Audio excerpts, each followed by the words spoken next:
Today, I'm going to give you my 5 best toxic dating tips for men over 40. That's right. My top 5 toxic dating tips for men over 40. Why am I saying toxic? Because apparently, most women, and especially the feminists, they label anything that's negative or could be perceived as negativity about women as toxic or misogynistic. So I'm going to just get right into it. I'm going to give you my 5 best toxic dating tips for men over 40. All right, if you're new to my channel, welcome. My name is Kane. I'm the Silver Bachelor. This channel is 100% dedicated to dating advice for older guys and the women that want to understand them. If you haven't subscribed to my channel, hit the subscribe button and the notification button because I'm dropping videos every week. Woo! Okay, let's get into this. So, my top 5 most toxic dating tips for men over 40. Let's get into this.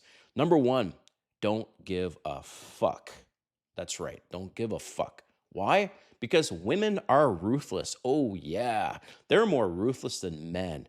They will use you. They will abuse you emotionally. They will lie. They will play games. They will weaponize sex. Oh, it is nasty out there. Well, if you're untrained, okay, and I was married for 20 years before, and I've been dating now for 4 years. And believe me, I got my ass kicked when I got back into the dating pool. Imagine being back in the dating pool after basically 22 years of MIA.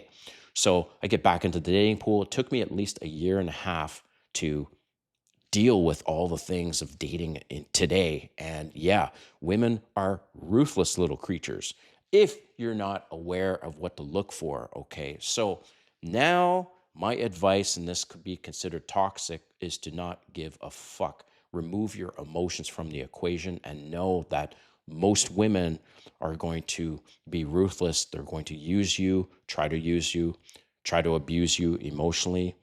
They're going to lie. They're going to play games, and most of them will try to weaponize sex. So if you don't give a fuck, that's going to save you a lot of agony and heartache and just moving on if anything seems to be red flags. All right, so that's number 1, is to don't give a fuck. Number 2 is to prioritize yourself, all right?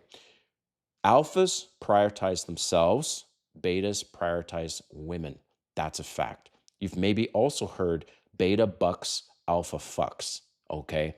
This is the reality. So how do you prioritize yourself? Well, you build muscles, okay? You build wealth and you pursue your purpose. My purpose right now is I'm dedicating a lot to this YouTube channel. My goal is to reach 1 million subscribers now. And it took me 2 years to tick past 100,000.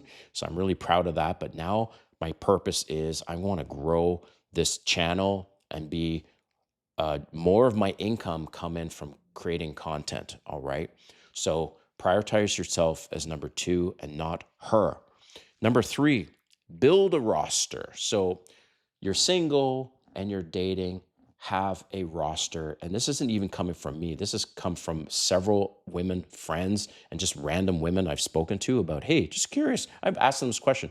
When you're dating, do you typically have a roster? And they all said yes. So have a roster with options, right? It helps you so that you're not so needy with the one that you really, really like. Go well with the one you really like, but have other options and girls you're going out with, because maybe one of them will kind of surprise you, right? So the times that I've had a roster with, okay, she's the best sex. Oh, she's the prettiest. Oh, she's the nicest. These kind of things, right? So have a roster. Number 4, and I mentioned this kind of at the beginning, is in terms of emotions, stay emotionally detached, right? And just accept that she might leave you at any minute. This has happened to me many times, guys, where I've been going out on dates with this person, 8 dates in, excuse me, 12 dates in, and all of a sudden, boom, hey, can we talk on the phone? Or I get a text and the person just says, I'm not really feeling the connection anymore. And it sucks because you've invested a lot of time, you've invested money into this person and you like her, but shit sucks. And so, don't react if that happens, and just say, okay, well, it's too bad that things didn't work out, but I wish you all the best. That's it. You don't even need to be blocking her and stuff like that unless she's mean. But in general, stay emotionally detached, and that way you won't get hurt. And number 5 point I want to leave you with as a dating tip for how to Um, make sure that you're you're in the right frame when you're dating, and this could be considered toxic. But if you give her sugar, she will give you sex. Always. All right. Remember that. Give her sugar and she will give you sex. So, famous couples therapist. All right. And I'm just taking a look at my notes. This famous celebrity couples therapist, he was asked during an interview with Matt Walsh. Matt Walsh asked him, what's the one thing men want in their relationships when they come to you for therapy?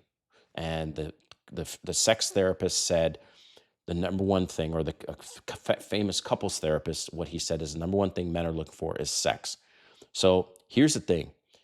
If if the sex is not there in your current relationship and you're the one bringing all the money in, right? You're the breadwinner or most of the money, you need to sit her down and say, hey, look, this isn't working for me.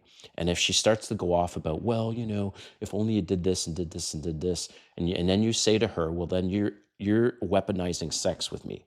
And she's going to come up with all these excuses and say, okay, how would you feel if I did this? How would you feel if I all of a sudden says, you know what? I'm not going to pay this month's rent, and I'm going to be late with that much rent because of this and this and this that you did. Try to rationalize it. She's still not going to see it, but then you need to say, look, well, then you need to think about this because this isn't working for me. And remove yourself, and she'll come back, and believe me, because you're paying the bills, most of the bills, all the bills, she'll quickly turn around and give you that sex. And if she doesn't, then this is what I mean about being emotionally detached. You need to drop her because there's a lot of women that would appreciate a man like you. All right. Thanks for watching this video, but I want to hear from you in the comments what you think, and we'll see you next time.